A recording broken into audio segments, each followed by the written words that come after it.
In hand, I have a few questions from Trending SA, which I will attempt to answer to the best of my abilities. Question number 1. Which high-profile celebrity has ever shot their shot at you in DMs or in person? I'm not on social media. I do not have any social media accounts or platforms, so the DMs thing is a non-starter.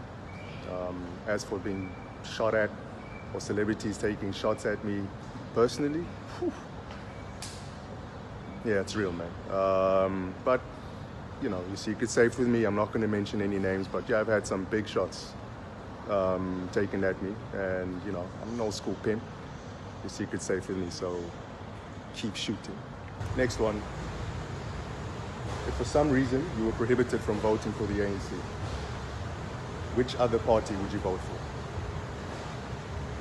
I think what people confuse often is that the ANC is not a political party. The ANC is an institution. The ANC is our history. The ANC is the only glue that's holding society together today. Does it need some fixing up? Of course it does. It needs some injection of fresh ideas, some young blood. Otherwise, the ANC still has a lot to offer in this beautiful country. Any other options out there for political parties at the moment? There definitely aren't, for me at least. But if there had to be some upstart, younger-led, younger-infused political party, they might just get my attention. Who is the most scandalous person you've ever been intimate with? Trending SA, what kind of questions are these, man? Trying to get me into trouble? Come on, man. But anyways, I don't do scandals, man. That's not what I do. So for that question, I do not have an answer because there has been no scandalous activity as you're trying to paint out.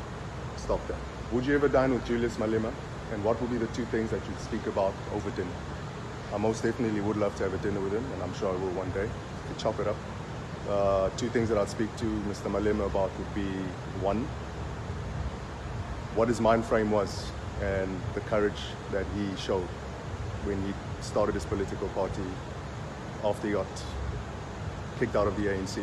I'd just like to understand his state of mind, because I believe that's quite a courageous thing that he did. And secondly, I'll definitely speak to him about how we can move this country forward together by bringing all the stakeholders and role players together. I think we should be promoting togetherness, we should be promoting unification of our society and not being divisive. Those are the 2 things I'll speak to Mr. Malema about. What is the biggest lie you've ever told? The biggest lie I've ever told.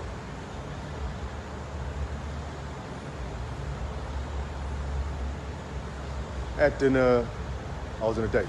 At a dinner and I wasn't feeling too well. My stomach was grumbling. You know that loud grumble sound, like a creaky door opening up. And my date at the time could see something was wrong, and she asked me, "Okay?" I said, "Yes, I am." I looked uncomfortable, of course. I was in massive discomfort. She asked me if I needed to use the bathroom, and I was like, "That's embarrassing. Hell no."